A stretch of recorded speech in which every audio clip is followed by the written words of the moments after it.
Mr. de Saint-Affrique. Welcome to the Executive Talk. You've been working all over the world. You're a very international manager. It's been 3 years, more or less, that you're in Switzerland. Yep. What's your first impression of Switzerland then, to be working here? Well, it's great. It's a great country. It's a beautiful country. It's a super nice country. It's a truly international country. So far, so good. As you say, you know, it's an international country with a somehow unique culture, though. Being a manager in Switzerland, is it completely different than being a manager in? I think you worked in Russia. I think you worked in the UK, in the US.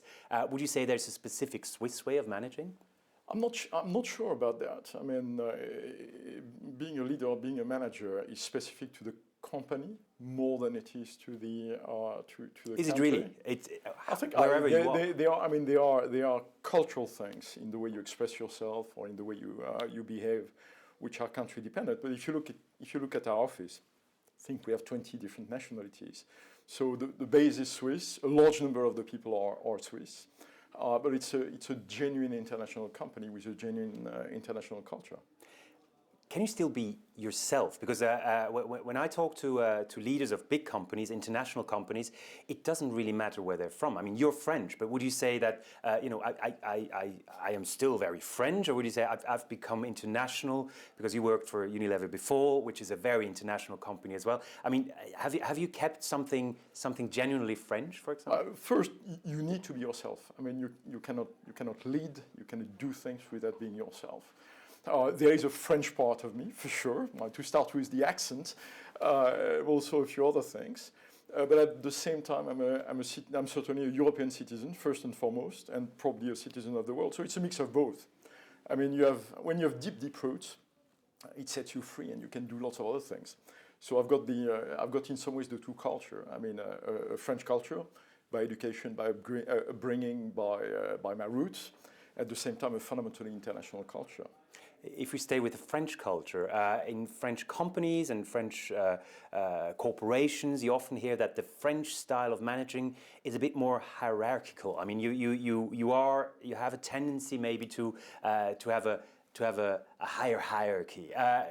Are you that way as well? That's probably one that I lost, if I ever had it. No, I've got a very informal management style.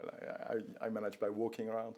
I love meeting people. I spend my life on the road because it's better to be with the people than being stuck in an office. So I don't know if to that extent I'm not French at all, or if it is the wrong conception about the French people. But I mean, certainly I'm very informal.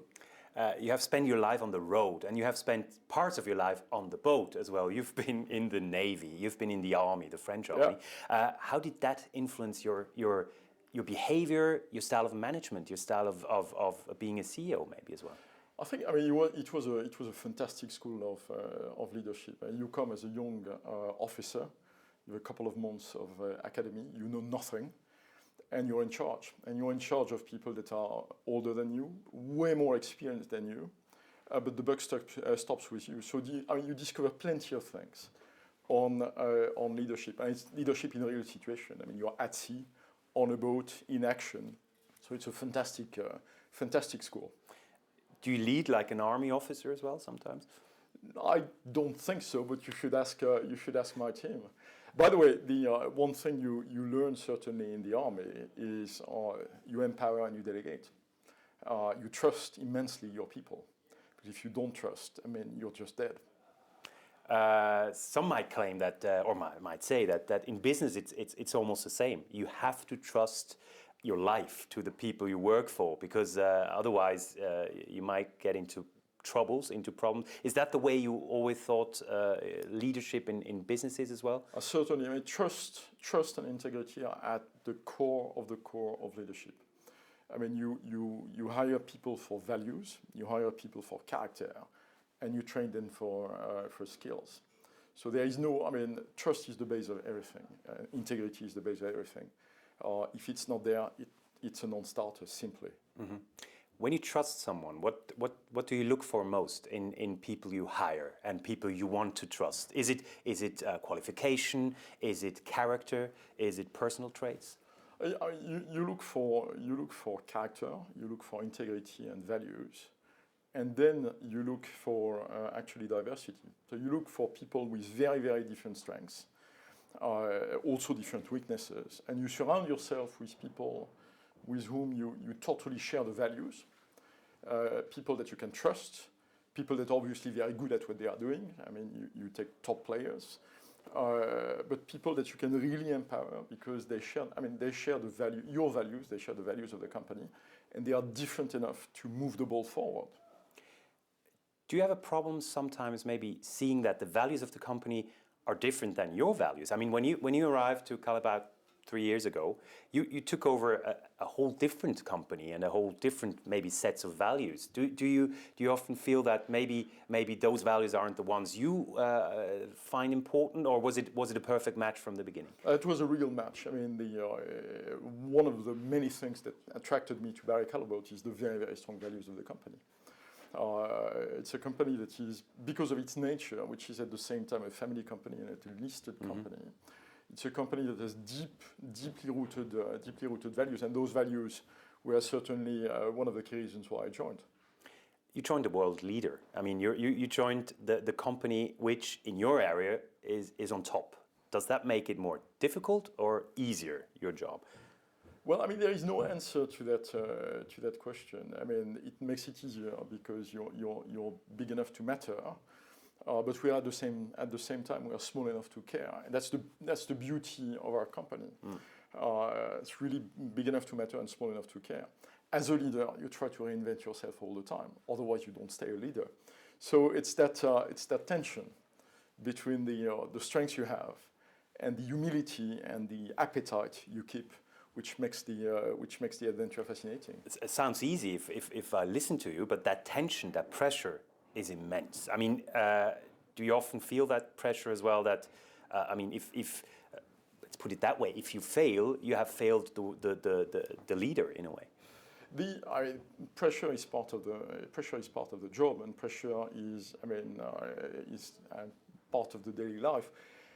You can turn pressure into something that is extremely positive. It's pressure. Pressure is not, or I don't feel pressure as something that is oppressing, but as something that pushes you forward, that pushes you to do better, pushes you to experiment new things. How easy is that, to be honest? It's impossible to say whether it's easy or difficult. It probably comes after 30 years in the business. It's a bit like high-level competition, which is you need some of the pressure also to perform. Are you very competitive? I am somewhat competitive, yeah. In what way? Well, in many ways, I love building. I love to see things moving forward. I don't accept failure. I mean, I accept failure because we fail regularly. But we learn from that and we move forward. You don't stop on failure, you learn from failure. In the chocolate business, in the cacao business, it has been quite difficult in recent years. I mean, people don't consume that much anymore. There's the whole discussion about sugar, there's the whole discussion about health, about lifestyle. Would you say that's your biggest challenge at the moment, that keeping business where it is, I mean, probably improving business as it is, and yet fight against, again, on different battlegrounds, so to speak? The reality is when you have challenge, the only question is how do you turn them into opportunities? So if there is a movement to have less sugar in products, how do you turn it into an opportunity to make great tasting chocolate with less sugar? Which is very difficult, which in turn open a whole new field of opportunities for the company. So the permanent question is how do you take the challenges to rebound on them and to create a new level of competitiveness for the company? So challenge is fun in some ways. I just wanted to say, it feels like you thrive on that. That really, like, challenges for you is something, as you say, something that probably drives your competitiveness, but also that you thrive on that personally. Is that? Yeah, I think we are. I mean, we are a company of very passionate people. I am very passionate, and yes, challenge is fun. I mean, challenge is an opportunity to learn. Challenge is an opportunity to improve. Challenge is an opportunity to look at things in a different way and reinvent them. So there is a part of pressure that comes with it. But it's extremely exciting. Is your excitement or your enthusiasm linked to the product as well? I mean, if you sold a machine or part of a machine or something very tiny that people can't really relate to, would it be different than now that you sell kind of a passionate product as well that everybody knows and everybody relates to? It would certainly be different. I mean, when you come to lead a company, you come to that company because of what it does and because of how it does it. I mean, we are a company that is totally unique. We are a family company and a listed company. We are a company that lives on cocoa and chocolate.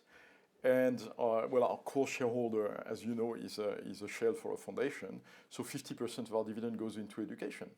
So leading a company that sells chocolate, and the more it sells, the more goes into education. What can be better? How much Switzerland is in that product? Because of course, it is a Swiss company, but let's be honest, there's not so much Swissness in it. We have one big Swiss brand called Kalmar, which is produced in our factory in Dubendorf. We have our headquarters in Switzerland with about 250 people here. So there is a dimension of Swissness in the company. We are at the same time Swiss. Because of our headquarters, because of a large base of people we have here, because of our Kalmar brand. We are at the same time international. And we are at the origin, the wedding of a French company, Cacao Barry, 175 years, a Belgium iconic company, Callebaut. And when you marry a French and Belgium, I guess you go to a neutral territory, which is Switzerland. Speaking of this, what is the typical chocolate country? Because if you ask the Swiss, of course, he would say, I mean, like chocolate is typically Swiss. If you ask a Belgian, however, he would say, no, it comes from our country. What you being the CEO of this company, where is chocolate from? Well, chocolate is from Africa and from Latin America to start with. I mean, the roots of chocolate are in cacao. That's a very diplomatic answer. Are in cacao. And cacao comes initially from Mexico and then went throughout Latin America.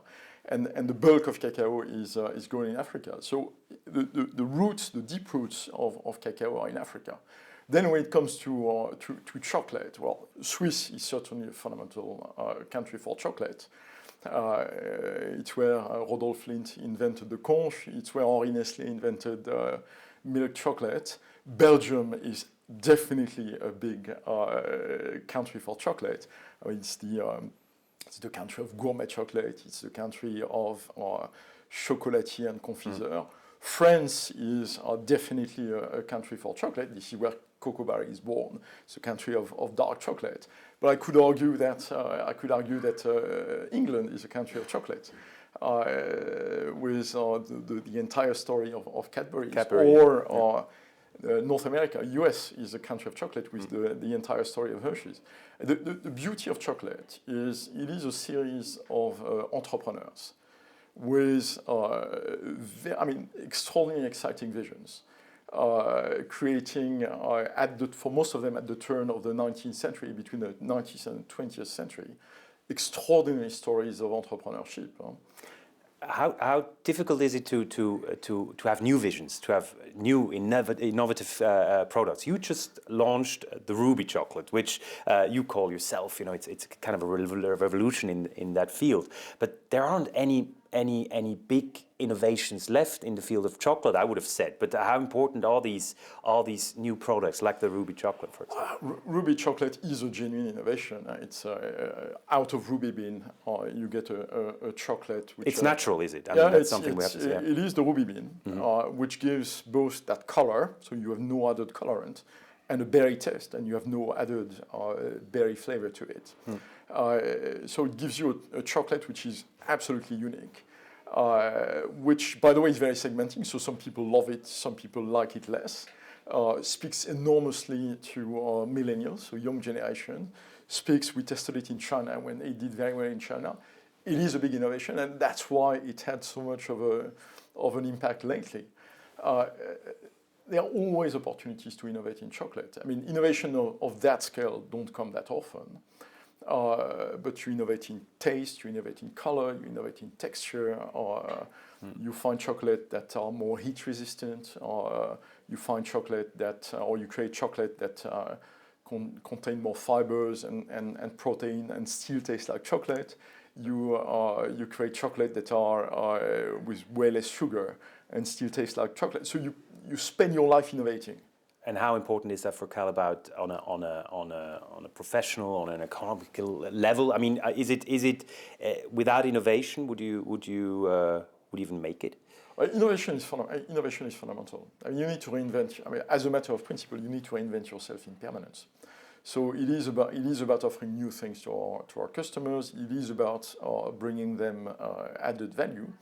It is also about keeping building our leadership.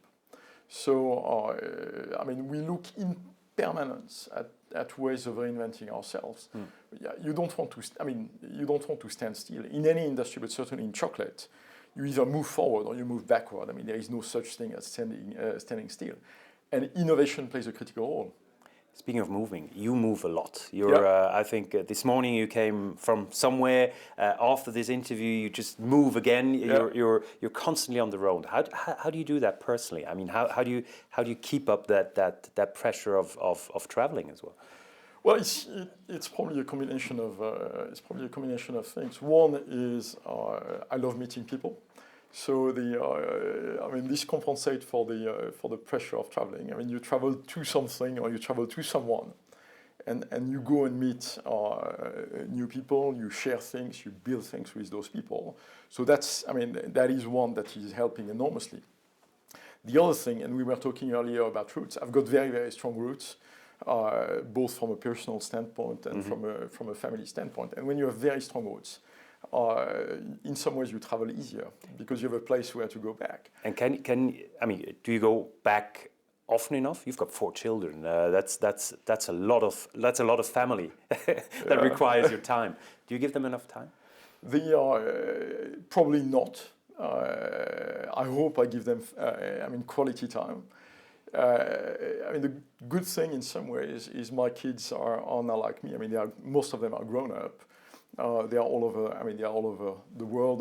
They're all boys, right? All over Europe. No, I've got one girl and three boys. My girl studied as an engineer in the US. My number 2 is currently studying in Rome. The number 3 is studying in Paris. Number 4 in London. So the international gene is so the international spreading. gene is there, and that's great because you open them, you equip them with curiosity, you equip them with values, and then you set them free, and they go and discover the world, which is great. But still, there are moments of back conscience where you think, I mean, can you be a successful CEO and a successful father at the same time? Well, you certainly try to be. I mean, time will tell. But you certainly try to be. Is there a time limit for a CEO? I think your successor worked in that job for 5 years. Yep. The one before, I think, for 7 years. Do you see that there's a limit of being CEO? I mean, could you do what you do with the pressure you have and as I said, the constant traveling? Could you do that for 20 years? I don't know that there is one answer to that question. I think the time limit for the CEO is when he or she comes at the point where he stops reinventing himself, he stops reinventing things for the company, and becomes more, someone that is slowing the change than someone that keeps building for the next generation. So it's not. I mean, it's not a matter of years, 1 year. I mean, one way or the other. You have people that have been extraordinary CEO for a very long time. You have people that had a relatively short tenure, but a massive impact. There is not one answer to that. I think the real answer is about when do you stop having a positive impact on your company. Do you feel that yourself, or do you think you have to be said, or you have to be told that the impact isn't there anymore? What I think it's a combination of things. I mean, you ask yourself in permanence the question, or I mean, am I doing the right thing for the future? Am I pushing the envelope enough? Am I building things that are lasting enough? So hopefully you keep your own objectivity on what you're doing and how you're doing it. And next to that, you have a board, and that's also one of the key roles of the board, which is to hold you the mirror. Why is that mirror so important? Because a lot of CEO might say, the board can be a pain as well. But why do you specifically think or see that the board as a kind of a mirroring thing is important to you? The board is a very important partner to a CEO. I mean, it is a bunch of very experienced people which are not in the weeds or in the daily life of the company. Your predecessor is in there for example, as well, so he knows the job. But he's not in the weeds of the company anymore. And which are people that you can use as a bouncing team. So people to whom you can ask questions, people that come with a different view and with very good questions. I happen to be on a board as well, which is helping me probably working with my board. The board, I mean, having someone or a team of people that are asking you questions is very important. I mean, it keeps you honest. It forces you to face a question you may not want to face. So it's a fantastic opportunity. What's the most important question that has to be answered on an everyday level in a company? The role of the leader, as I see it, is really built at the same time the short and the long term. Because we are a listed company, we need to deliver, and we need to deliver day in, day out. Because we are a family company, we want the company to be around and prosperous in 40 years. And managing both at the same time, and not one at the expense of the other, is absolutely fundamental. That's one of the key things. The other thing is people. I mean, how do you build the next generation of leader? How do you equip your company for after you're gone, for after the people that are immediately under you are gone? So it is about setting the vision. It is about doing both the long term and the short term at the same time, and it is about growing people. People is something you always stress, and you said you like to meet people. It's about people. You're a people person. I am probably a people person, yeah. Where did you learn that? Was that on the boat as well while you were in the Navy? Certainly that was part of it. But it probably comes also with education, with childhood, and all the rest of it. I think curiosity in general, the curiosity towards the people is an absolutely key feature. You know, how can you pretend leading people if you're not in touch with those people? Are you in touch with all? How many are there? 11,000? 11,000, yeah. Not all of them, but I'm spending lots and lots of time on the road for that reason. I mean, last week I was in a newly acquired business we have in the US. I spent half of the day in the factory on the line discussing with the operators, because you learn about the factory, you learn about the product, you learn about the company, you learn about if they are happy or not to be acquired by Barry Callebaut. You keep learning. And with that learning, you can feed back into your business. With that constant learning, do you ever feel tired?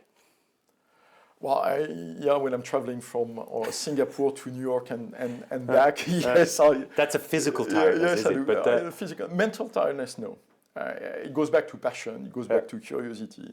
It goes back to creating and building things. Probably to get back to one of your earlier questions, the day I feel mentally tired will be probably the day where I need to retire. But for the moment, no, full of passion, not tiredness. When will that day be? Final question. When you think ahead 20, 25, 30 years, do you still see yourself working, or do you see yourself as being 65-year-old, enjoying your large family, maybe then the grandchildren? Will you ever be able to just step down? I mean, at some point in my life, I'll do something else. Will I stop totally working and play golf? No, I don't play golf. So I'll do other things. I've got plenty of passions in my life. I'm a business angel. I've worked quite a bit for charity. So I'm on a board of a company. So I've got a whole palette of interest, and at some point I'll rebalance my palette, but I will certainly not stop. Will you ever stop eating chocolate, or will you say there's a moment where you can't see that stuff? No, I started very, very early, and I have no intent whatsoever to stop. Monsieur de Saint-Affrique, thank you very much. Thank you very much.